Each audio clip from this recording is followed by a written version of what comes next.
deebinee jirra. Washington DC jirra. Washington DC irraa kallattiidhaan kan isin dabarsaa jirru hiriira mormii guddicha Washington DC hawaasni Oromoo fi sabaaf sablammoonni garaagaraa waliin ta'uudhaan gochaa jiranidha. Ammatti sabaaf sablammoonni garaagaraa daqiiqaa muraasa nutti dabalamuun kan argamnu Washington DC magaalaa guddittii Ameerikaa fi keessoo waajjiraalee idil addunyaa garaagaraa Washington DCtti argamna. Egaa akka argaa jirtan hawaasni Oromoo Ameerikaa kutaalee garaagaraa irraa bahee iddoo kanatti argamuudhaan sagalee dhorkame, ummata dubbachuu dhorkame, ummata hiriira bahuu dhorkame, ummata mana ofii keessatti ajjeefamaa jiru sagalee ta'uudhaaf hawaasni Oromoo bakka adda addaati bahee as Washington DCtti hiriira taasisaa jira.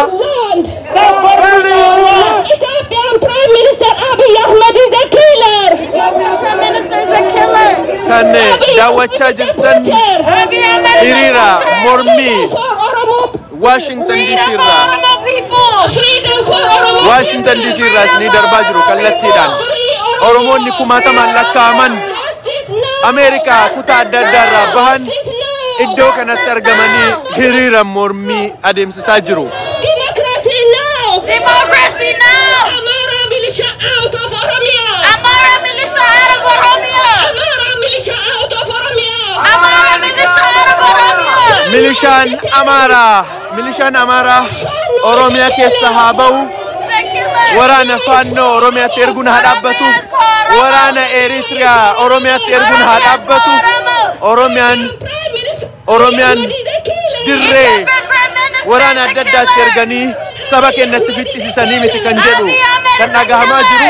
Dhaadannoowwan qabatamanii jiranis hoggantoota keenya manneen hidhaa keessatti waan Oromoof Oromiyaaf dhaabatan qofaaf hidhaman gadhiisuu qabdu. Itoophiyaan Oromoo dararaa, Itoophiyaan haqa Oromoo dhorkataa, Itoophiyaan Oromoo irratti shira dalagaa, Itoophiyaan Oromoo irratti sharrii dalagaa. Nageenyi Itoophiyaa keessatti hin yaadamu sagalee jedhudha kan dhageeffamaa jiru jechuudha. Abiy Ahmed must go! Abiy Ahmed must go! Hey, hey! Ho, ho! Abiy Ahmed must go! Abiy Ahmed must go! Hey, hey! Ho, ho! Amara militia must go! Milishaan Amaaraa Oromiyaa keessaa bahu. Hey, hey! Abiy Ahmed. Amara militia must go! Abiy Ahmed dhiigaa fi lafee yeroo fi qarreetiin gara aangootti dhufee Oromoo ajjeesaa kan jiru. Abiy Ahmed immediately aangoo haa gallakkisuu fi wantoota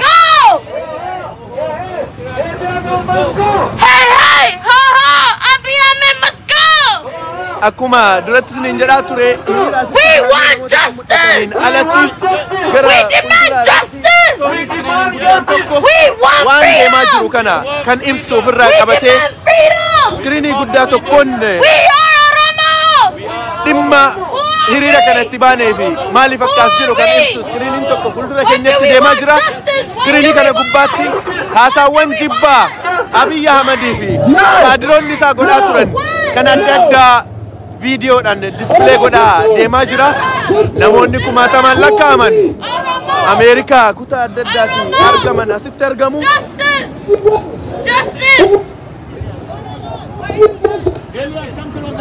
Asumaan hubannoodhaaf akkasanii tolu daawwattoota OMN tibba kana ugurri partial ta'e fuula Facebookii OMN irratti godhamee jira.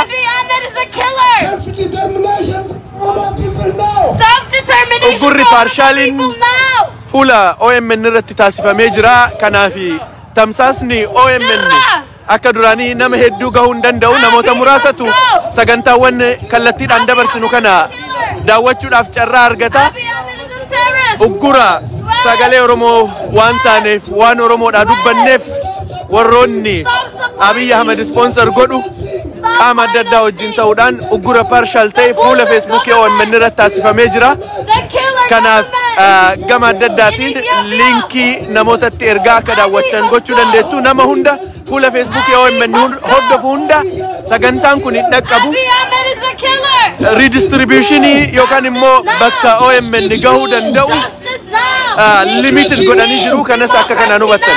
We demand freedom now. We demand freedom now. We demand freedom now. We demand freedom now. Amara militia out of Oromia now. Amara militia. Milishaan Amaaraa Oromiyaa keessaa haa bahu. Oromia now. Waraanni Eritrea Oromiyaa keessaa haa bahu. Militias are the terrorists. Amara's militias are terrorists. Amara militias are the butchers. Amara's militia are butchers. Egaa wanti amma ta'uudhaaf adeemu asitti Evicting Oromo farmers from sabaaf their land. sablammoonni garagara Out of Oromia now. keessattuu uummanni Tigraay hiriira bahanii asitti argamu. No peace in Ethiopia. State Department bira geennee jirra. State Department biratti hiriirri lamaan kun No peace in Ethiopia. walitti dhufee jira. No peace in Ethiopia. We must go. We must go. Ka argaa jirtan uummanni Oromoo Ameerikaa kutaa magaalaalee adda addaa irraa bahe bifa kanaan asitti argamee jira.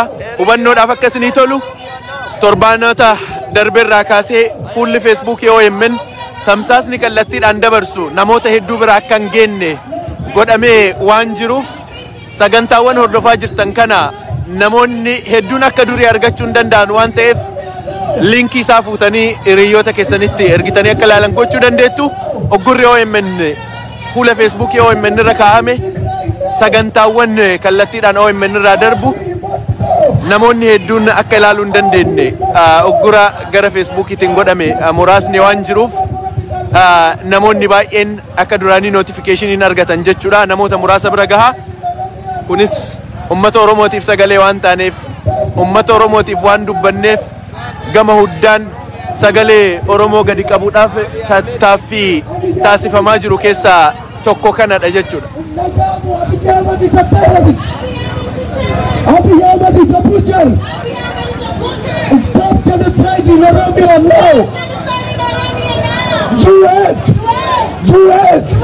UN, do not turn blind eye on genocide in Oromia, in Tigray, in Oromia. Stop drone attacks. Stop drone attacks. Stop drone attacks Stop drone attacks. on civilians, On civilians. on Wallo, On Wallo. on civilians On civilians. in Wallo. In Wallo. Stop genocide in Oromia. Stop genocide in Oromia. Stop genocide in Oromia. Abiy Ahmed is a killer. Abiy Ahmed is a butcher. Stop raping. Stop raping. Oromo mothers. Oromo sisters. Oromo mothers. Oromo sisters. Stop killing. Oromo children. Stop killing.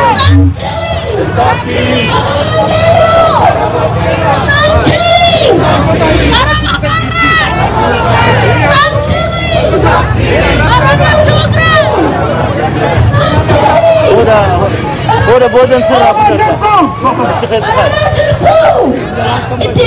Oromo children. Stop killing. Egaa yeroo ammaa kanatti iddoon ce'aa jirru waan warri sirna Minilik faarsan arguu hin barbaanne tokkotu ta'uudhaaf adeemaa sabaaf sablammoonni garaagaraa akkuma jedhe hiriira bahanii asitti argamu. No justice in Oromia. No peace in Ethiopia. Egaa State Department bira geenyee jirra. State Department bira geenyee jirra. Kuma dubbachaa ture. Egaa waan warra sirna Minilik faarsan hin jaalanne keessaa tokko asitti ta'uudhaaf kadeemu sabaaf sablammoonni garaagaraa keessattuu uummata Tigraayiif sagalee ta'uudhaaf kabaan hawaasni Tigraayis asitti argamanii sa'aa muraasa erga deemuu eegalle booda State Department bira geenyee jira. Iddoo State Department kanatti sabaaf sablammoonni garaagaraa iddoo kanatti argaman walladda dhaabbatamee hiriira adeemuudhaaf adeemuutu jira. Kan daawwachaa jirtan kallattiidhaan isinii darbaa kan jiru Washington DC magaalaa guddittii Ameerikaa fi teessoo mootummaa teessoo waajjiroota mootummaa garaagaraa kan taate Washington DC irraa kan isinii darbaa jiru. Tamsaasa kallattii isinii dabarsaa jirru kanaan akkuma ilaalaa jirtan Oromoon kutaa magaalaa adda addaa irraa argame bifa akkanaatiin hiriiree uummata Oromoo sagalee dhabeef uummata Oromoo biyya keessatti mana daa'imman ajjeefamaa jiraniif dubartoota gudeedamaa jiraniif gama adda addaatiin Oromoo sabni manni irratti gubachaa jiru kanaaf sagalee ta'uudhaaf gama adda addaatiin as Washington DC'tti argaman hiriira mormii guddaa kana adeemsisaa jiru. Asking for justice to be served because the people of Upright are the people of faith. We fought for freedom because we know how it feels to not have justice.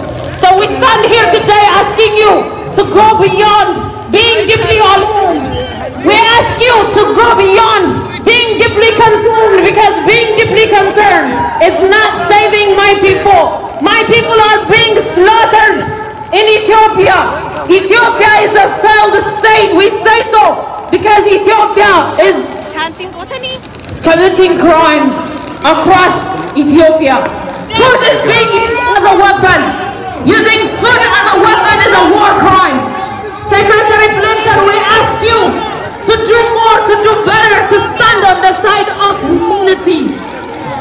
Being deeply concerned is not enough. We're demanding justice. Can we demand justice? Using food as a weapon is a war crime. We demand justice. Daawwattoota keenya State Department irraa bakka geenyu kanatti uummanni Tigraayis asitti hiriira bahee uummata ofiitiif sagalee ta'aa jira. We demand justice. We demand justice.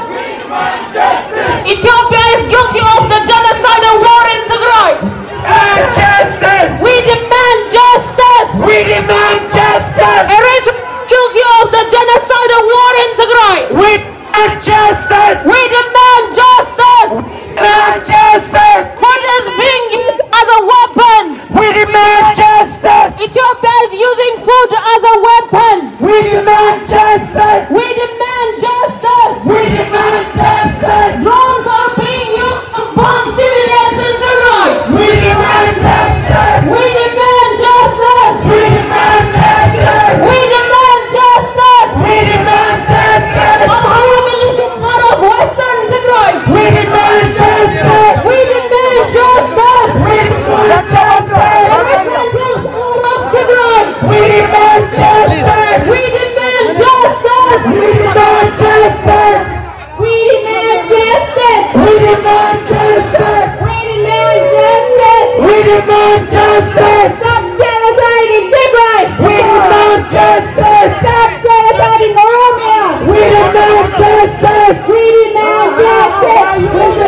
Ega Amhara militia out of Oromia. Amhara militia out of Tigray. We demand Ega justice!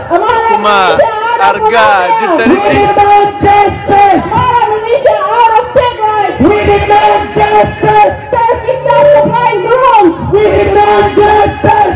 egaa akka daawwachaa jirtanitti uummanni Tigraayis gama ofiitiin Stop genocide. Stop genocide in Oromia. We demand justice! We demand freedom. We demand justice! Amhara militia. We demand justice! Amhara militia out of Tigray. We demand justice! Stopping Tigray genocide. We demand justice! Stop Tigray terrorists. We demand justice! egaa daawwattoota Oromiyaa Miidiyaa Neetwork kan daawwachaa jirtan hiriira kallattiidhaan as Washington DC State Department biratti argamnee adeemsifamaa jiru karaa dheeraa deemnee State Department bira geenyee jirra. Hiriira kana irratti uummata sabaaf sablammoota uummata ofiitiif sagalee sagalee ta'uudhaaf ba'an keessattuu uummata Tigraay fi uummata sablammoonni garaagaraa iddoo kanatti argamanii jiru. Uummanni Oromoo of danda'ee sagalee ofii dhageessisuuf iddoo ba'etti uummanni Tigraayis uummata ofiitiif sagalee ta'uudhaaf asitti argamee jira. Akka argaa jirtanii fi akka daawwachaa jirtan namoonni kumaatamaan lakkaa'aman Oromiyaa keessatti Tigraay keessatti sabaaf sablammoota garaagaraa irratti yakka mirga namaa uummata Oromoo irratti godhamaa jiru kana bifa adda addaatiin mormii godhaa jiru jechuudha. Mormii kana irratti dhagahamaa kan jiru gama adda addaatiin Karrayyuu irratti kan taasifame, Shawaan irratti kan taasifame, Wallaggaan irratti kan taasifame, dirooniidhaan, boombiidhaan uummata keenya rukutuudhaan biyya sanatti nagaa fiduun hin danda'amu. Oromiyaa keessa nagaan odoo hin jirre Itoophiyaa keessatti nagaa fiduun hin danda'amu. Shiraa fi sharri uummata Oromoo irratti dalagaa biyya sana keessatti nageenya fiduun hin danda'amu. Haqa uummata keenya haga argatutti, uummanni Oromoo haga haqa argatutti, uummata Oromoo irraa haga ajjechaan dhaabbatutti, uummata Oromoo irraa dararaan hanga dhaabbatutti, uummata Oromoo irraa hidhaan hanga dhaabbatutti biyya sana keessatti nagaa fiduun hin danda'amu kan jedhu irra deddeebi'anii dubbachaa jiru. Akkuma argitan manni Oromoos of danda'e hiriira ofii danda'e of qabatee bahee sabaaf sablammoonni biroos uummata Tigraay dabalatee asitti hiriira kana irratti kan argaman jiru. Egaa bifa akkanaatiin State Department yaabatti namoonni kumaatamaan lakkaa'aman ajjecha sirni Abiy Ahmed, ajjecha warri sirna Minilik labsan, ajjecha warri sirna Minilik deebisuudhaaf hojjechaa jiran uummata keenya irratti adeemsisaa jiru kan balaaleffataa jiranidha jechuudha. Namoonni kumaatamaan lakkaa'aman iddoo kanatti argamanii mormii isaanii adeemsisaa jiru. Haqatu haqa dhabnee dimokiraasii dhabnee biyya haqanii fi dimokiraasiin keessa hin jirre keessatti nageenyi jiraachuu hin danda'u kan jedhu gama lamaan irraa dhagahamaa jira jechuudha. Abiy Ahmed uummata kana hunda neglect godhe, Abiy Ahmed uummata kana hunda ajjeessaa. Itoophiyaa keessatti nagaa fiduun hin danda'amu. Itoophiyaa keessatti dimokiraasiin nageenyi Oromoo ignore godhe, Oromoo neglect godhe dhufuu hin danda'u kan jedhu sagalee guddaadhaan dhageeffamaa jira jechuudha.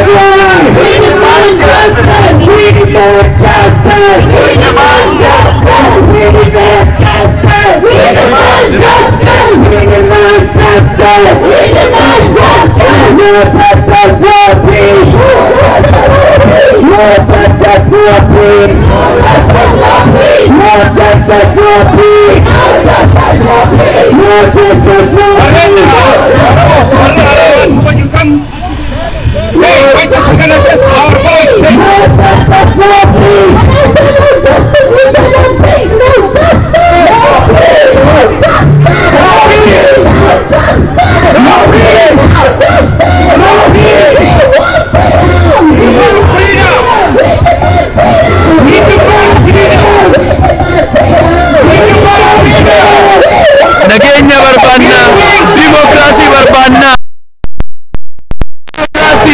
Biyya sana keessatti fiduudhaaf Oromoo ajjeesuun, uummata Tigraay ajjeesuun, sabaaf sablammoota ajjeesuudhaan tasuma biyya sana keessatti nagaa fiduu, dimokiraasii fiduun hin danda'amu kan jedhu namoota kumaatama hedduudhaan lakkaa'amtu.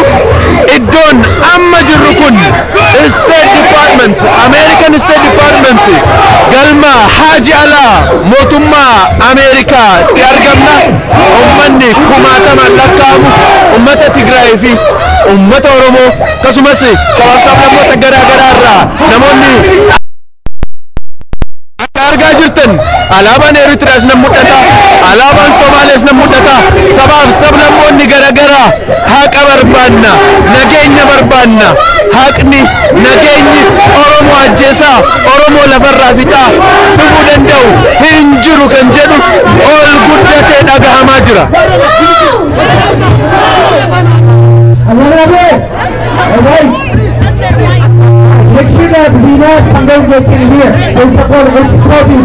Egaa daawwattoota keenya kan argamnu galma bulchiinsa galma Who we are! Who are we? Who we are! Who we are! Say Oromo! Who we are! Who are we? Who we are! Who are we? Who are we?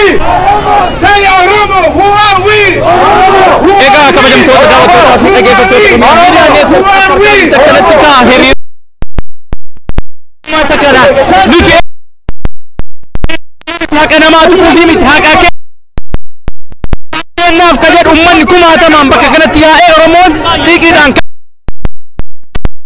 miti barbaanneeti miti ummanni keenya jumlaadhaan dhumaa jira yoomiyyuu ummata keenyaaf sagalee ta'urraa uf duban deemnu jechuudhaas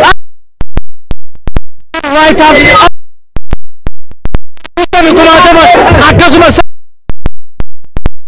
ummanni akka Oromooti cunqurfame bakka kanatti kumaatamaan guutamee argamee jira. Egaa kan barbaannu haqa nuti wanni barbaannu haqa keenya argachuu qabna. Hooggantoonni Oromoo kan hidhaa jiran hidhaa hiikamuu qaba. Kan du'e haqi isaa eegamuu qabdi. Dhugaan isaa ba'uu qaba jechuudhaan bifti tuuqiidhaan guutamee argamanii jiranii. Egaa Oromoo kan biyya keessa dhumaa jiru ummata biyyaa kan obboleessi kee dhumaa jiru kan obboleettiin kee du'aa jiru kan haati kee du'aa jiru ummata keetiif mana teettee du'uun jirta gabba xiiqiin guyyaan addaa guyyaa dalagaatii dalagaa isaarraa dhiisuudhaan isteeta ta'uu deemanii kun filaay godhee kun diraaf godhee iddoo kanatti kumaatamaan argamanii jiranii kanaaf fi ummata Oromoo kan Wallagga keessa ajjeefamaa jiru Boorana keessa ajjeefamaa jiru ilmaan ajjeefamaa jiruu fi sagalee ta'uudhaaf as jirra. Egaa nutis haala deemaa jiru as waa'ila koo zaak wajjin ta'uudhaan isin biraan ga'aa jirra hanga dhumaatiin hordofa. Egaa daawwattoota Oromiyaa Miidiyaa Neetwork akkuma dubbanne hiriirri lamaan Wallaggatti waan dhufeef namoonni asitti argaman yeroo takka walaa caqasnu isaan wajjini hoggaa isaan sagalee jalaa qabaa nullee keenya jalaa qabsiisaa kombaayin godhaa deemnaa akka sagaleen keenya dhagahamtu goona jechuudha. Egaa daawwattoota Oromiyaa Miidiyaa Neetwork as biratti iddoo hiriiraa kanatti nama kumaatama hedduun lakkaamutu argamee jira. Sirni namoonni hedduun warri biltsiginnaas hubachuu kan qaban sirni ummata moo'ee beeku hin jiru. Sirni ummata cabsee waggaa dheeraadhaaf bulchee beeku hin jiru. Sirni ummata gadi qabee sirni sagalee ummataa gadi qabee yeroo dheeraadhaaf bulchee beeku hin jiru. Wanti jedhamaa jiru sagalee ummata keenya haa dhagahamu gama adda addaatiin tattaaffiin warri sirni biltsiginnaa taasisaa jiru kanaan tasuma ummanni Oromoo cabee tasuma akka isaan barbaadanitti ummanni Oromoo sagalee dhabee akka hin dhaabanneedha kan himamaa jiru. Gara fuulduraatti deemnee jaarsota biyyaatii fi abbootiin amantii gara fuulduratti waajjira Haaji Alaa gara isaanii deemnes isaan dhageessifna.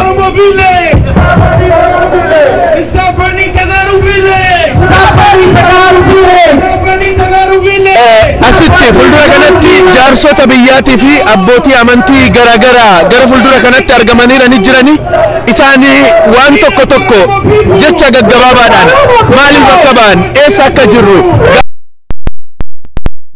argitan Qees Saamu'eel Jabeessaa akkuma beektani gama adda addaatiin falmaa mirga namaatis abbaa amantiitis mee isaanirraa eessatti argamna maalirratti argamna ka jedhu gaafachuudhaan eegalla.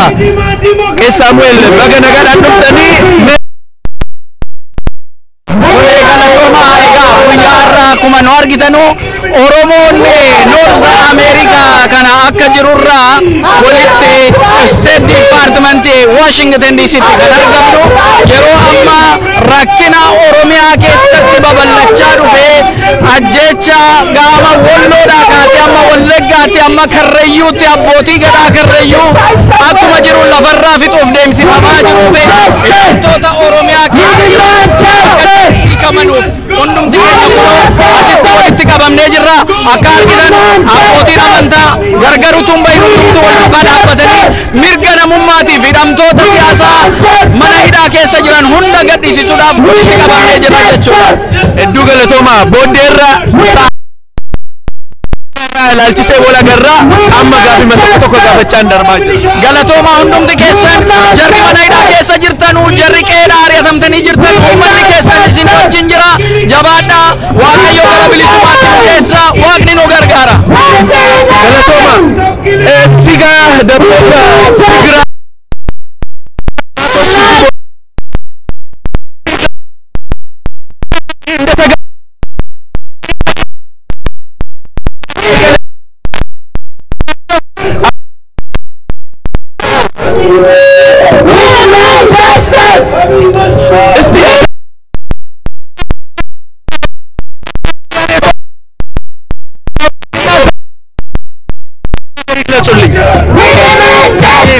ገነት አባት ገነት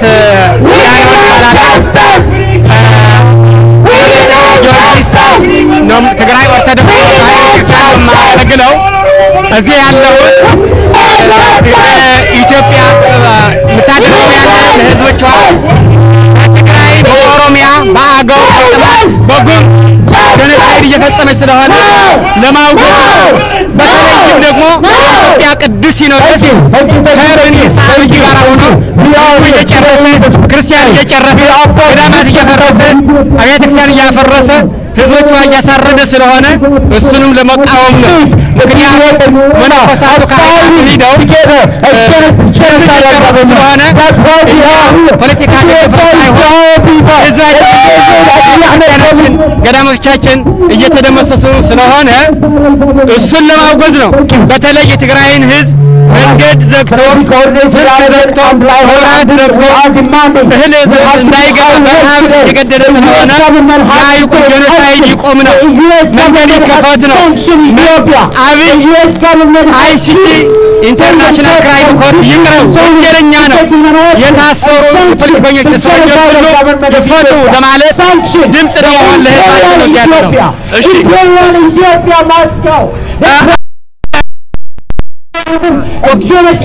እስቲ በሀገር ውስጥ የተለያዩ ድምፁን ድምፅ የሚያሰሙ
political prisoners. We want justice. We are on your leaders. We want justice. We are on your leaders. We want justice. Free Tigray political prisoners. We want justice. Free Tigray political prisoners. We want justice. Justice for Oromia. We demand justice. Justice for Oromia. We demand justice. Justice for Tigray. We demand justice. Justice for Tigray. We demand justice. U.S. act now. We demand justice. U.S. act now. We demand justice. Sanction Ethiopia now. We demand justice. Sanction Ethiopia now. We demand justice. Ethiopia is bombing Oromia. We demand justice. Ethiopia is bombing Oromia.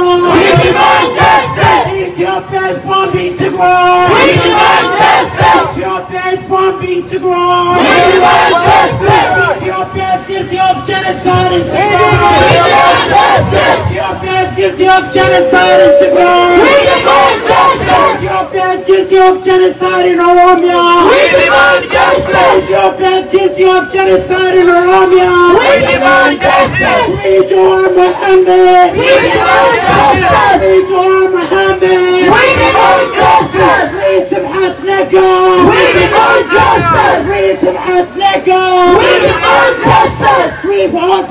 political prisoners. We demand justice. Oromo jirtu. Agaru jirtu. Jirtu. Oromo jirtu. Jirtu. Who are we? Oromo. We are we. Oromo. Agaru, who are we? Tagaru. Who are we? Oromo. What do we want? Justice. What do we want? Justice. What do we want? Justice. Abiy Ahmed must go. Abiy Ahmed must go. Abiy must go. Abiy must go. Amara militia out of Oromia. Amara militia out of Tagarus. We demand justice. Amara militia are rapists. We demand justice. Amara militia are terrorists. We demand justice. Amara militia are terrorists. We demand justice. Eritrea troops out of Tigray. We demand justice. Eritrea troops out of Oromia. We demand justice. No justice in Oromia. No peace in Ethiopia. No justice in Tigray. No peace. Egaa sagaleen yoo addaan ciccite iddoo kanatti miidiyaan adda addaa waan baay'atuuf neetworkii irraa kan ta'e akka ta'e nu hubadha. Abiy must go. Ahmed is a killer. US. US. US. US. US. Stop supporting. Stop supporting. Stop financing. Stop financing. The government. The government. The killer government. The killer government. The butcher government. The butcher government. In Ethiopia. In Ethiopia. Eritrea troops out of Tigray. Eritrea troops out of Tigray. Eritrea troops out of Oromia. Eritrea troops out of Oromia. Amara militia out of Oromia. Amara militia out of Oromia. Who are we? Oromo. Who are we? Oromo. Who are we? Oromo. Justice now. Justice now. Justice now. Justice now. Democracy now. Democracy now. Democracy now. Democracy now. Abiy must go. Abiy must go. Abiy Ahmed is a killer. Abiy Ahmed is a killer. Abiy Ahmed is a terrorist. Abiy Ahmed is a terrorist. US. US. US. US. US. US. Stop funding. Stop funding. Stop financing. Stop Warri daawwachaa jirtan sagaleen yoo sirraa'ee jiraate deebisaatii naaf himaa. the killer government. In Ethiopia. In Ethiopia. Abiy must go. Abiy must Who go. are we? Oromo. Who are we? Tagaru. Who are we? Tagaru. Who are we? What do we want? What do we want? What do we want? Abiy must go. Abiy must go. Abiy must go. Abiy must go. We believe Sonia. When I say who must go, you say Abiy Ahmed. Who must go? Abiy Ahmed. Who must go?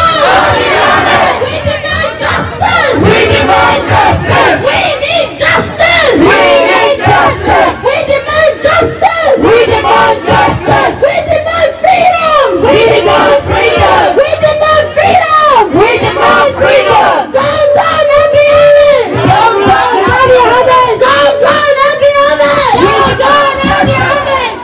Stop raping.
everyone.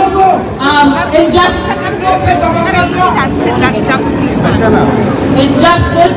Egaa daawwattoota keenya kan daawwachaa jirtan hiriira guddicha as Washington DC'tti adeemsifamaa jiru gama adda addaatiin sabaaf sablammoonni adda addaa abbootiin amantii garaagaraa hiriira kana bahanii asitti argamu akka argaa jirtan fuulduratti kan argaman abbootii amantii garaagaraati.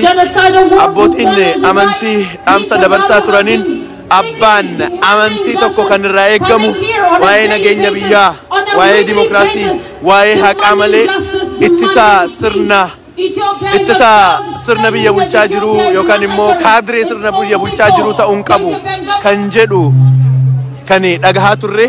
Gaafiif deebii godhaa turre sagaleen addaan ciccitaa waan tureef abbootii amantii hunda waliin geessuu hin dandeenye booddeerra erga hiriirri dhumate booda isaan wajjin turtii akka godhu waadaa walii gallee jira. Abbootii amantii garaagaraa asitti argama, jaarsota biyya garaagaraa asitti argama. Keessattuu abbaan amantii Tigraay tokko dhaaba tokkos sirna tokkos deeggaree hin taane ummata deeggaree ummata miidhamaa jiruuf dubbachuun amantaan kiyya waan na ajajuuf asitti argame kan jedhu dhaamsa dabarsaa turanii akka argaa jirtanitti ummanni kumaatamaan lakkaa'amu Ameerikaa kutaalee adda addaa keessaa bahee as State Departmentii fuulduratti hiriira nagaa adeemsisaa argama. Egaa iyyiinsa sagalee yeroo adda addaa gootaniin warroonni miidiyaaleen sagalee uummataa irraa fagaatan kanneen akka VOS irraa asitti argamanii gabaasa hojjetaa jiru. Yeroo adda addaa akka gabaasaaf iddoo kanatti argaman gaafatamanii didaa turanii iyyaa yeroo dheeraa booda warra sagalee Ameerikaa iddoo kanatti argaa jira. Akkuma isin dubbachaa turre tamsaasa OMN karaa Facebookii namoota hedduu bira akka hin geenye uggurri partial ta'e kaawwamee jira waan ta'eef warri daawwachaa jirtan namoota akka daawwatan barbaadaniif linkii isaa koppii gootanii ergitanii akka daawwatan gochuu dandeessu. Egaa sodaa sagalee Oromoo sodaa dhugaa sirni biltsiginnaa gama adda addaatiin bakka jirru hundatti sagalee gannu qabuudhaaf yaaliiwwan taasisaa jiran keessaa tokko OMN akka saba isaa bira hin geenye, OMN akka uummanni dhageenye gochuudhaaf saatalaayitii gubbaadhaa nu buusuudhaaf birri miiliyoonota hedduutiin itti kafalaa kan bahe moobii isaa Facebook irratti bobbaasuudhaan wantoota darban adda addaa riipoorti gochuudhaan akka distributionin Facebook ummata hedduu bira hin geenye godhanii jiru. Facebook irratti himannee eegaa jirra. Riipoortiiwwan feekii gama adda addaatiin godhaman akka dhaabbachuu danda'an xalayaa barreessine deebii warra Facebook irraa eegaa jirra. Kan argaa jirtan hiriira mormii Washington DC magaalaa guddittii Ameerikaa fi teessoo waajjiraalee international yookaan waajjiraalee idil addunyaa garaagaraa kan taate Washington DC'tti argamna. Waajjira Secretary of State Secretary of State Mr. Blinken afotti argamna jechuudha. Akka argaa jirrutti bakka bu'oonni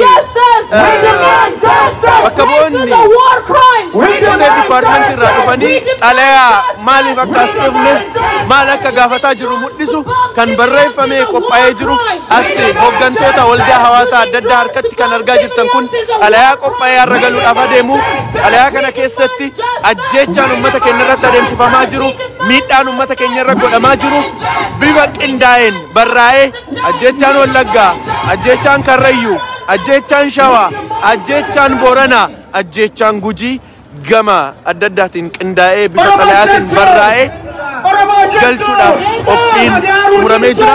Waajjira kana keessa daqiiqaa muraasa booda nama gadi bahee xalayaa kana fudhatu jira jechuudha. As duratti isaan eegaa jiru bakka buutonni waldaa adda addaa as biratti argamu. Bakka buutonni hawaasa Oromoo bakka adda addaa irraa argaman iddoo kanatti argamu. Namoonni kumaataman lakkaa'aman iddoo kanatti argamanii sagalee isaanii ol kaasanii ajjeechaa uummata Oromoo irra ajjeechaa sabaaf sablammoota biroo irratti godhamaa jiru mormaa jiru. Almost 2 years since Hachalu is assassinated. since Jawar Muhammad and our leaders are present. Do you remember that? Yes. Do you remember that? Yes. Now, they declared the war named Milinicus War. Do we accept Kamura? No. Do we accept her Kamura? No. Do we accept her Mamura? No. Do we accept her Mamura? No. Can we be silent on Jalanko? No. Can we be silent on Amalai? No. Can we be silent on killing? No. No killing! Harmamura, harkamula, sirna Miniliki, deebisanii nurra dhaabuudhaaf gocha godhamu kamiyyuu hin mormina. Tasuma harkamuraa fi harmamuraan warri sirna Minilik leellisan ittiin deebi'u kan jedhu sagalee ol guddatee dhagahamaa jiru. Justice for Oromos! Justice for Oromos! Justice for Tagarus! Justice for Tagarus! Justice for Kimon! Justice for Kimon! Justice for Kimon! Justice for Kimon! Justice for all! Justice for all! Abiy Ahmed must go! Abiy Ahmed must go! Who must go? Abiy Ahmed! Who must go? Abiy Ahmed! Who must go? Abiy Ahmed! Abiy Ahmed must go! Who must go? Abiy Ahmed! Who must go? Abiy Ahmed! Who must go? Abiy Ahmed! Who must go? Abiy Ahmed! Who must go? Abiy Ahmed! We demand! We demand! We demand! We demand! We demand! We demand! We demand! We demand! Free our leaders! Free our leaders! Free our leaders! Free our leaders! Free our leaders! Free our leaders! Free our leaders! Free our leaders! Free our leaders! Free our leaders! Thank you so much. Good job, Yorongesi. Excellent. Good job, son. Give it up, give it How up, are you? give it up, give it up. Excellent. Empire Ethiopia must fall! Empire Ethiopia must fall! Egaa daawwattoota Oromiyaa Miidiyaa Neetwoork ammas kan dhagahamaa jiru gama adda addaatiin keessattuu maqaa lola Minilikiin ajjechaan uummata Oromoo irratti banamaa jiru, ajjechaan uummata Oromoo irratti godhamaa jiru dirqamaan dhaabbachuu qaba. Must fall, whether Ethiopia or whatever, an empire that's a threat to our ethnicity, to our identity, must fall. Must fall. I can't hear you loud enough. Empire Ethiopia must go. Empire Ethiopia must go. Empire Ethiopia must go. Empire Ethiopia must go. Empire Ethiopia must go. Empire Ethiopia must go. Empire Ethiopia is killing Oromo. Empire Ethiopia is killing Oromo. Empire Ethiopia is killing Tagaru. Empire Ethiopia is killing Tagaru. Empire Ethiopia is killing Kaman. Empire Ethiopia is killing Kaman. Empire Ethiopia is killing Gumul. Empire Ethiopia is killing Gumul. Empire Itoophiyaa keessatti sabaaf sablammoonni garaagaraa ajjechaan irra gahaa jira. Ajjechaawwan sabaaf sablammoota irra gahaa jiru. Empire Itoophiyaa jalatti Empire Itoophiyaa sabaaf sablammoota ajjeestu bifa akkanaatiin itti fufuu hin dandeettu kan jedhu dirooniiwwan Abiy Ahmed ittiin bitatee uummata ittiin fixaa jiru akka dhaabbatu Turkii, China, Russia, Iran warroonni gama adda addaatiin bombii fi diroonii sirna Abiyyiitiif kennaa jiran harka keessan sabaaf sablammoota irraa Oromiyaa irraa kaasaa kan jedhu kan dhagahamaa jiru.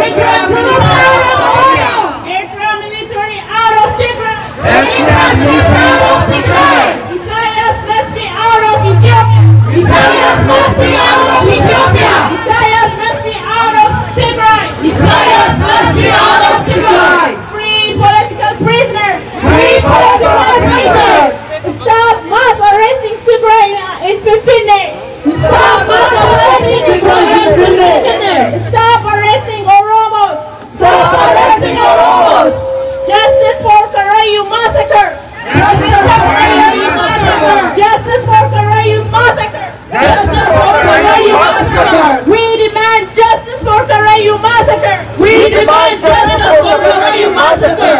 Justice for Tigray. Justice for Tigray. Justice for Oromo. Justice for Oromo. We demand justice. We demand justice. When do we want justice? Now. When? Now. What do we want? Justice. When? Now. What do we want? Justice. When? Now. Thank you so much. Thank you, Talile. Thank you, everyone. Yes, we demand justice. Amhara militia, Eritrean troops are committing despicable war crimes in Oromia, in Tigray. We're asking for the international community to help us end this genocidal war, end this killing, end this mass arrest. A lot of Tagaru, thousands and thousands are in jail for being Tigrayans. Our ethnicity is not a crime. Being Tigrayan is not a crime. Being Tigrayan is a blessing to Ethiopia. Our history is not a crime. Our identity is not a crime. We all are God's creature, and no one should take away our God-given rights. That's why today we're standing here together, fighting for justice. We are demanding justice. That's all. We're not asking to take over anybody. We're not asking but we're demanding justice. Because Ethiopia is massacring Tagaru. Ethiopia is massacring Oromia. My brother earlier said, I was saying 400 of Tigray genocide, but he's right. This war was waged on us that day Abiy Ahmed Ali took over. That's true. Yes. That openly Tigray genocide begun November 4 of 2020. Today marks 400 days. Can you imagine? We wake up hearing news about our people being bombed, our people being massacred, our people dying from a man-made starvation. And drones are being used to loot the leftover resources. We're here demanding justice. Abiy Ahmed must go. Abiy Ahmed to the ICC. Isaias Afwerki to the ICC. Eritrea and Ethiopia are both equally guilty of the genocidal war that's taking place everywhere. And injustice anywhere is a threat to justice somewhere.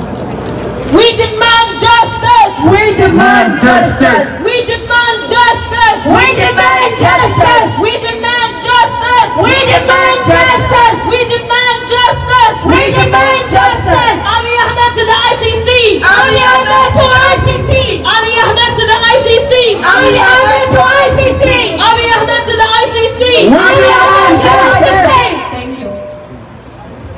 Oromo Jirtu! Oromo Jirtu! Oromo Jirtu! Jirtu! Indagam! Oromo Jirtu! Oromo Jirtu! Mari Bajira! We demand Marbana! Marbana! What do we want? What do we want? What do we want? Justice! What do we want? Justice! What do we want? Justice! What do we want? Who are we? This side Oromo, this side Tagaru, right? Who are we? Who are we? Who are we? Who are we? Freedom for Oromos! Freedom for Oromo! Freedom for Oromo! Freedom for Oromo! Freedom for Oromo! Freedom for Oromo! Oromo Jirtu! Jirra! Oromo Jirtu! Jirra! Oromo Jirtu! Jirra! Humanat Aliwera! Itanse ibsi qophaa'ee koree qopheessituu hiriira kanaatiin dubbifamuudhaaf adeema. Daqiiqaa muraasa booda ibsi afaan adda addaatiin qophaa'e xalayaan gara State Departmentii galfamee dubbifamuudhaaf adeema. Sas kan isin daawwachiifnu ta'a. Namni kumaatamaan lakkaa'amu Ameerikaa kutaa adda addaa irraa walitti bahuudhaan asitti argamee jira.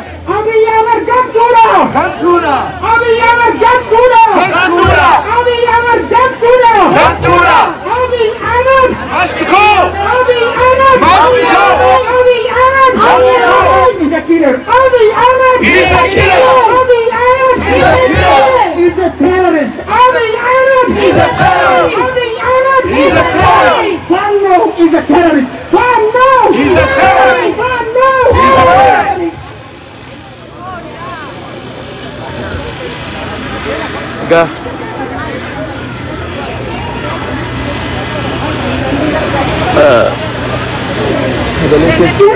Kawaiti.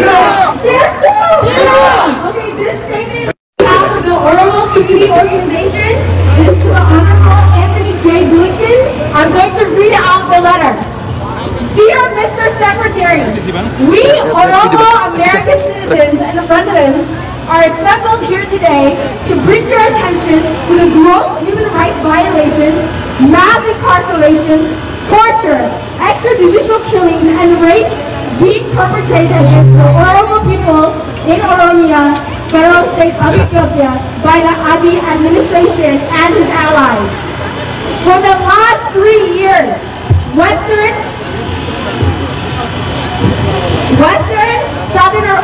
and Southern Oromia have been under military command post by supplanting civil administration. Ethiopian government has tried to justify the imposition of military as counterinsurgency measures against the Oromo Liberation Army.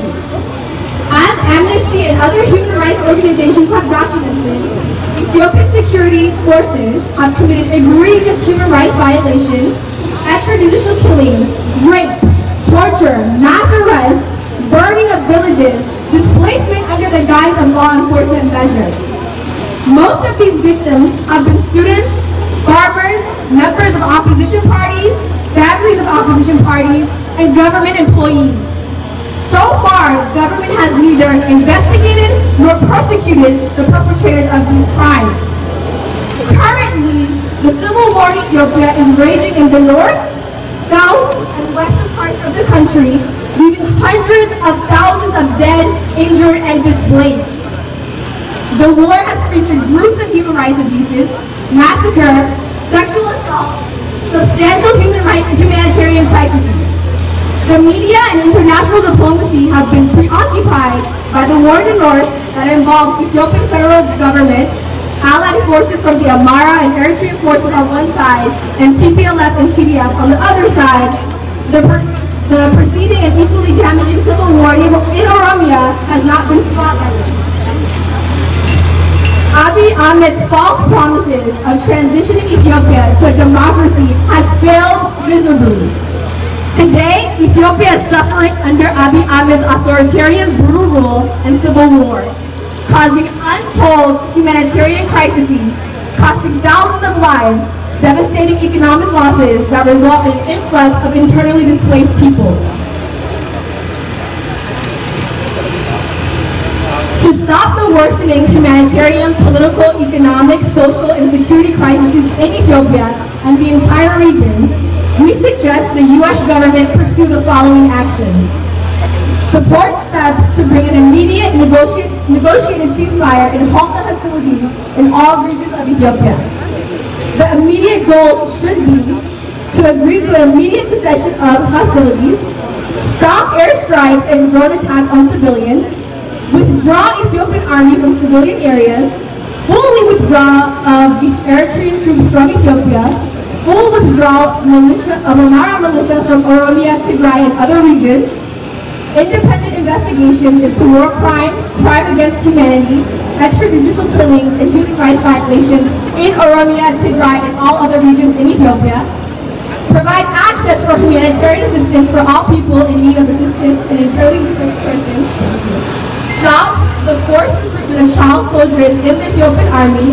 Oromo children as young as 13 are being forcibly conscripted into the Ethiopian army. 2. Take deliberate steps toward preparing and convening all-inclusive political dialogue under international observers for the purpose of drawing up an agreement for a transition to democracy and stability in the region.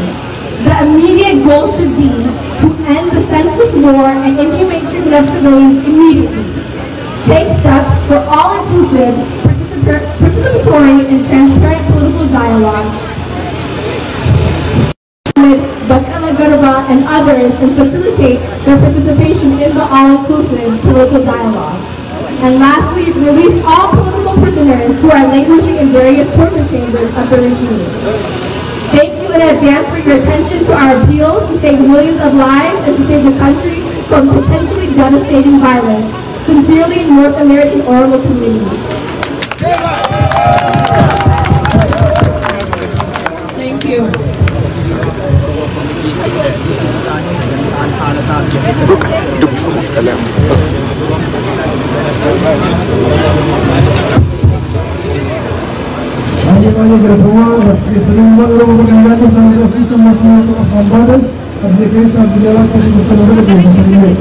mungkin manusia waktu manusia komunikasi kawasan Amerika itu ya kalau kita kopas mungkin sekali baru malam kita Gara wajah adalah di Amerika itu sama ini adalah Mr. Anthony Mr. ini orang Amerika datang di Amerika sebagai seni kedua Cecha kita Rezicha bukan kemudianmu bukan bukanmu ya kewaran atau ya kalau terus juga seni hubungan apa seorang orang itu berbeza jauh hati zaman berani betul hubungan Amerika rakko seorang orang terhaju sering terjadi ia benar orang buta atau wajah hanya alam hubungan Amerika untuk terjadinya yang tidak berkata sabni oromo sama-sama mau dijaga kini sejuratan keresa sabah angkaba hibuti cari benta utama ol tahu utobe kamu dilage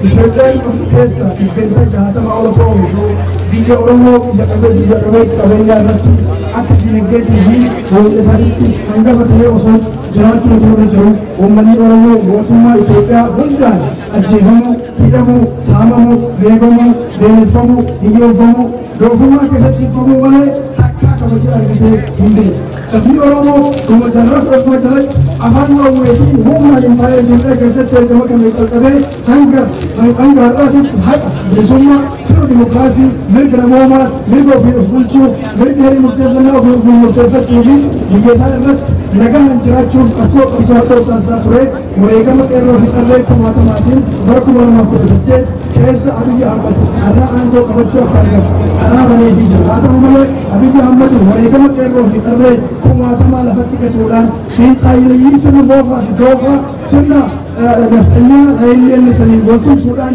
orang fi oromia yigu istighfar ila diploma ila duwat ya sunna bofa dofa abiy ahmad hum qawwat debisu sarra ko kanke Ethiopia nakan kana warana gudda nukuna moto wa tamanya atte wara nyata warana na moto miliyon allakraman kabena sani rabu warana bela gadda higado jiran sama moto bijeti hunda yaro kamu kala hattesen burku qofte bullo fejir walli tunza moto ma biyi nakanya amara tv bidanto da eritrasin oromo fi Ethiopia kelati akatusmu yakka warana yakka namoma sadarka dubu bisani iragahe jira badin balesa hibalan wasuma abiy ahmad Ethiopia kelati gaggefamu heddu sadaqisa wante midiyaani atunya fi qawli diplomasi heddu biyyoonni akka Ameerikaa fi kan biroolle lammiilee isaanii Itoophiyaa keessaa akka baafatan irra deddeebi'anii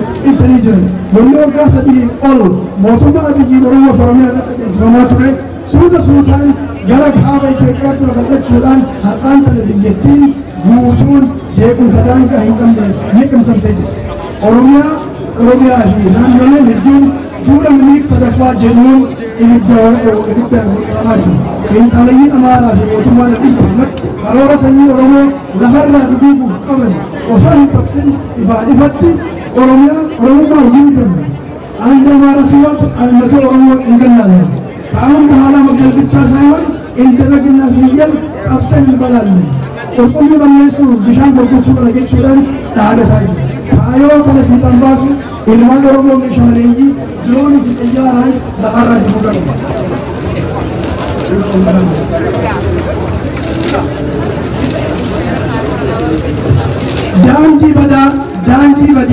daandii balleessaa fi jeequmsaa kan mootummaa Abiy Ahmad hordofu gadi fageenyaan xiinxaluu hubachuudhaan ajaja pirezidaantii Joo Baayiden akkasuma qoqqobbii mootummaan Ameerikaa aangawoota mootummaa Itoophiyaa ajajoota waraanaa fi namoota yakka waraanaa fi yakka namoota hojjetan irratti fudhachuuf dabarsan ni deeggaru. Sabni Oromoo saba hangafa saba guddicha impaayera Itoophiyaa keessatti dhibbeentaa 40 ol otoo ta'u akkasumas saba handhuura biyyattii fi lafa bal'oo irra jiraatu waan ta'eef yaanii fi tarkaanfiin karaa dippiloomaasiitiin taasifamu ta'uu saba Oromoo moggeessu yookaan daangatti dhiibuun milkaa'uu akka hin dandeenye mootummaa keenya mootummaa Ameerikaa sirriitti jala sararree beeksisuun hubachiisuun as jira. Sabni guddichi gaafa Afrikaa sabni Oromoo osoo nagaa hin argatin Itoophiyaa fi gaafa Afrikaa guutuu irratti nagaa fi tasgabbiin argamuu akka hin dandeenye ifaan ifatti mootummaa Ameerikaa hubachiisuuf as jira. haalli Itoophiyaa keessatti deemaa jiru guyyaa guyyaan waan hammaataa jiruuf mootummaan Ameerikaa carraa dhiphaa fi yeroo gabaabduu hafte keessatti tarkaanfii murteessaa fudhachuudhaan balaa nageenyaa fi gamtaa uummata Oromoof Ameerikaa miidhuu hambisuuf hatattamaan hojii qabsaa'aa akka hojjetu gaafata.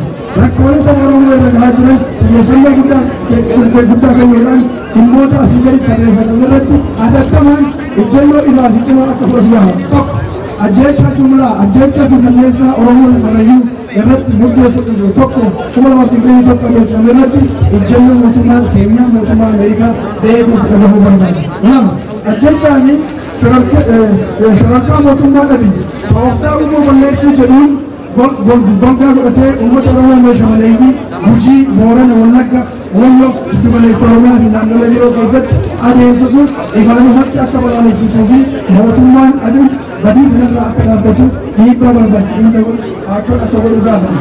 Sadi mootummaan adii firoonii biyya Turkii UAE akkasumas Iraan irraa argateen Oromoota meeshamaaleeyyii Wallo Wallagga akkasuma naannoo biroo keessatti kumaatamaan ajjeesee jira. Mootummaan Ameerikaa ajjeecha Oromoota meeshamaaleeyyii irratti adeemsifamu kana akka balaaleffatuu fi qophii waraana bitachuu firoonii argachuudhaaf mootummaa Itoophiyaa irratti akka fudhatu gaafata. Afur uummanni Oromoo balaa waraanaa fi hoongee irraa kan ta'e naannoo Gujii, Boorana, Wallagga, Baalee, Arsii Lixaa akkasumas Giddu Galeessa Oromiyaa keessatti beelaa dhumaa jira. Mootummaan keenya mootummaan Ameerikaa fi amanuu mootummoota addunyaa gargaarsa namoomaa gargaarsa nyaataa fi dhugaatii uummata keenya akka dhaqqaban gaafata. Shan hooggantoonni jaarmoota siyaasaa Oromoo akkasumas deeggartoonni isaanii 100,000 ol lakkaa'aman hundi hatattamaan mana keessaa akka gadhiifaman mootummaan Ameerikaa dhiibbaa barbaachisu akka godhu akka taasisuu gaafata.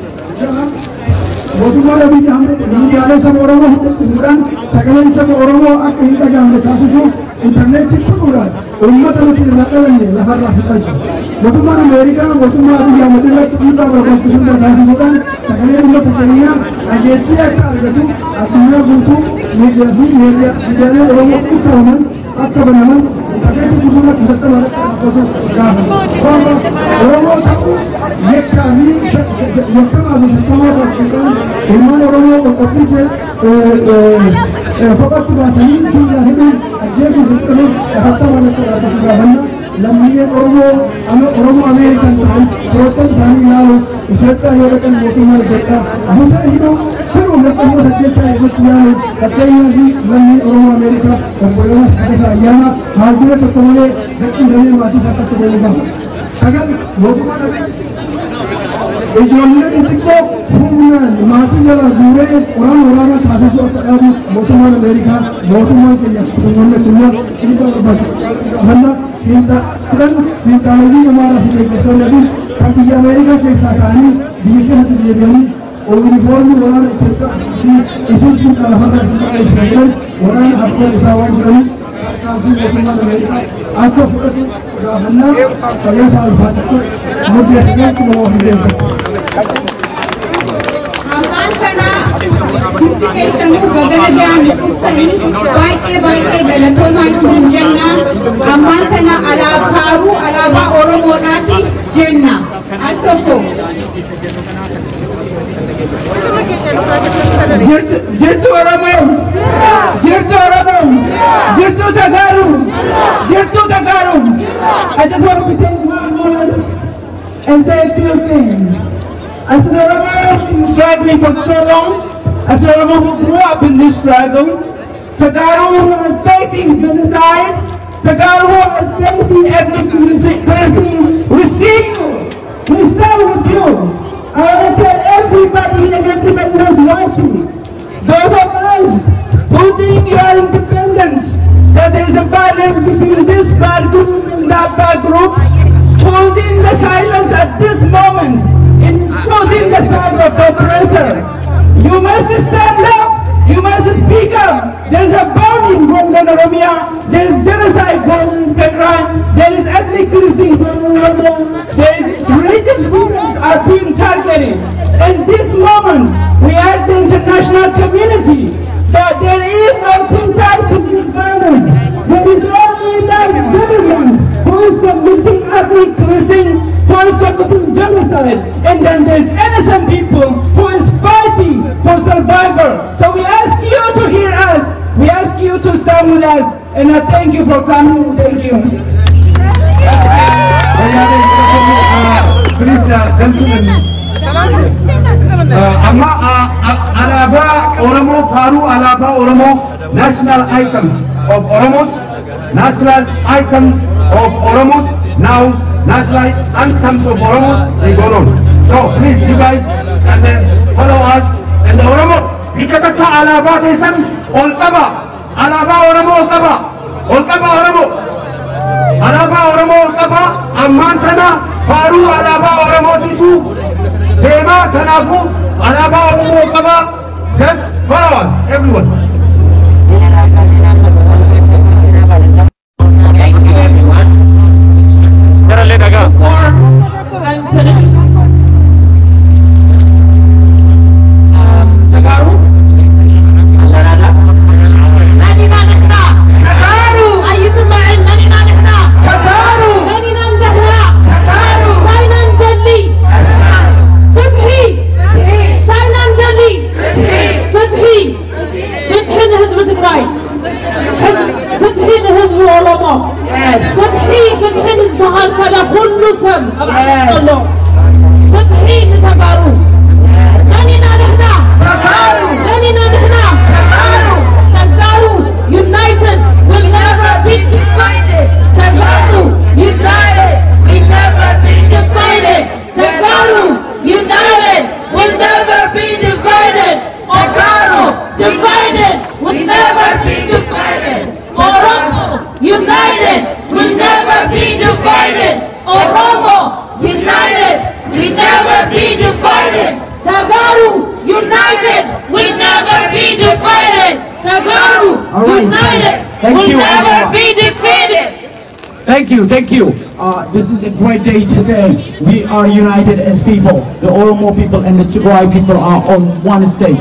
So before we do, at the end we'll have the Oromo national anthem and the Tigray national anthem will be played and we'll end this program. We are at the end of that program, but before that, Aitamas Frayena will come to the front and we will talk something, say something about this unity and going forward, how we can do this. We have one big enemy, Abiy Ahmed. We have one big enemy, Isaias Afwerki, against both people, the Tigray people and the Oromo people. Going forward, we have to fight together like the TDF and the OLA. Are we? Yes. So I'm going to invite Aitamas Frayena to say a few words about this unity and we'll wrap up our event by Oromo National Anthem and Tigray National Anthem.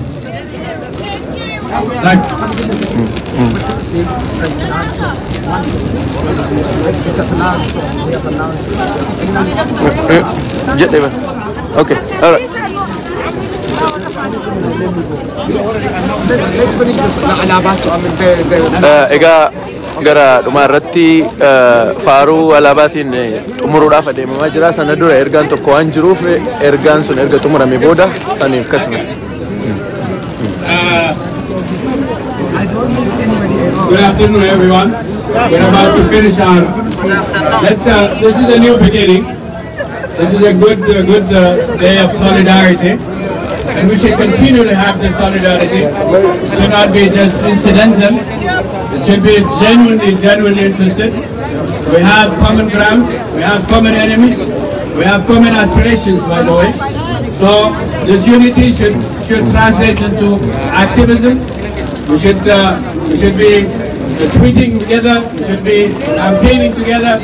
We should be speaking to the authorities together. So we should maintain this unity, and this is important. It's important. No matter we may have had differences in the past. That's fine. There is history. We can talk about them. Once we are resolve this problem, there's plenty of time, and we leave it to historians to do that. But now we have a common enemy, we have a common target, we have a common aspiration. Let's continue to do that. Thank you very much. Thank you for having me.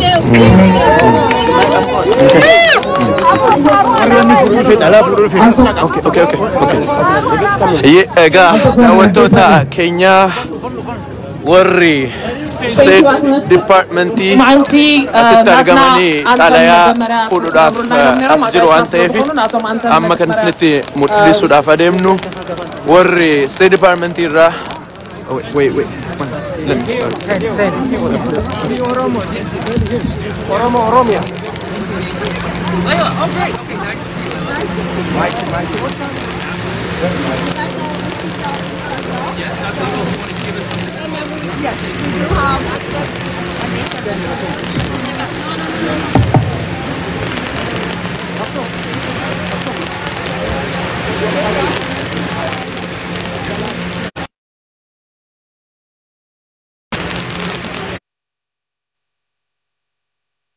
Jabal, أنا أقف عندي. خليني نعزل في الساعة.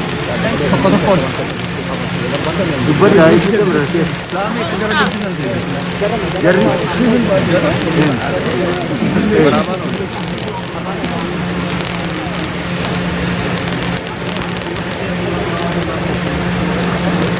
Just people want to hear something from you guys.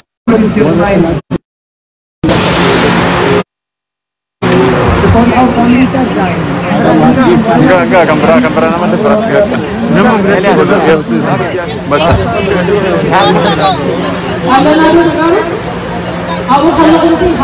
Okay, Leila, Oromo genocide. Let's meet for National Government Day of the Genocide. It's already done.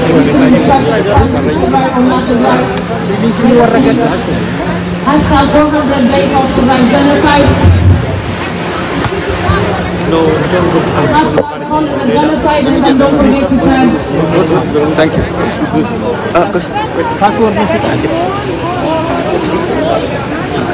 We can try to national anthem.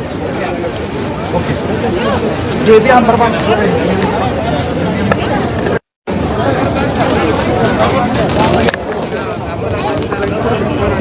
Think you can say.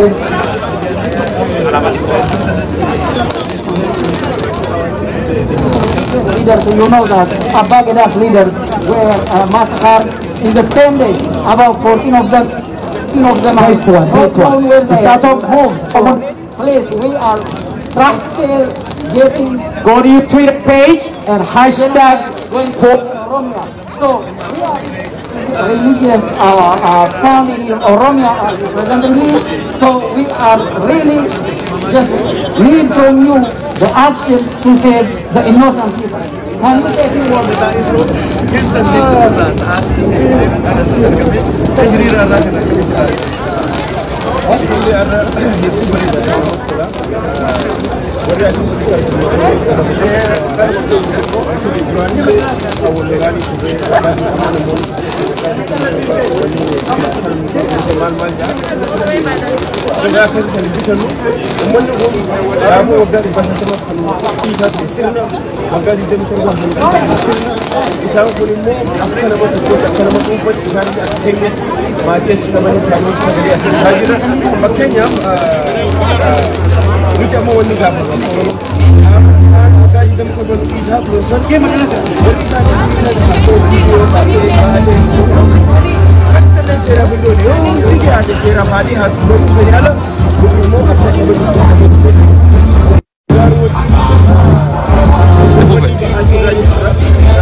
Sagaleen akka addaan citaa jiru sagaleen yoo sirraa'e natti hima sagaleen egaa intarneetii rakkoo hedduutu nu qunnamaa jira mee rakkoon sagalee yoo furame nutti maatii itti fuufnaa mee faaruu alaabaa booda mee falmataa waliin walitti deebina faaruu alaabaa gara faaruu alaabaatti haa ceenu.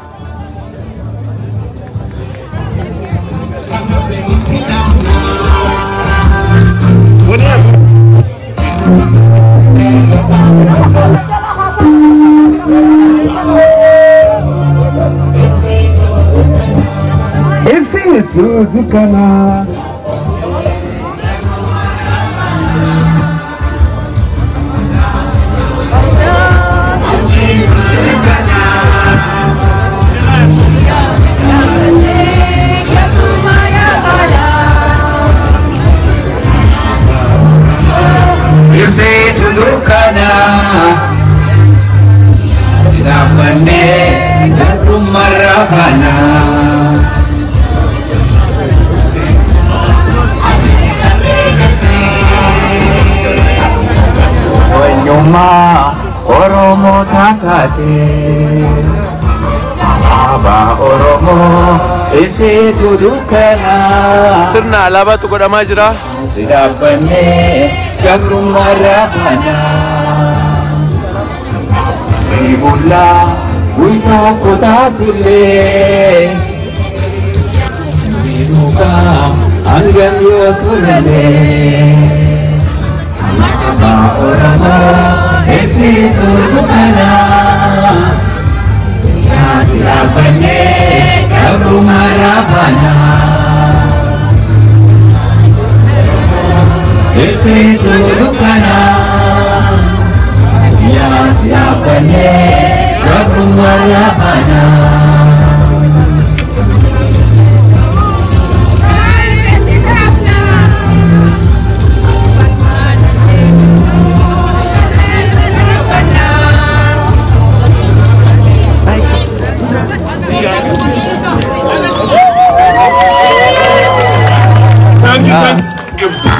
Now we need national anthem of Tagalog. yes I just want to announce something for Oromo. Oromo! Keessummaan iddoo adda addaatii dhuftan galgala kana wajjiniin irbaata nyaanna hundi keessan gara koominitiitti akka dhuftan isaan dura garuu utuun hin fixin aadde jannat gara maayitti gochu. Okay.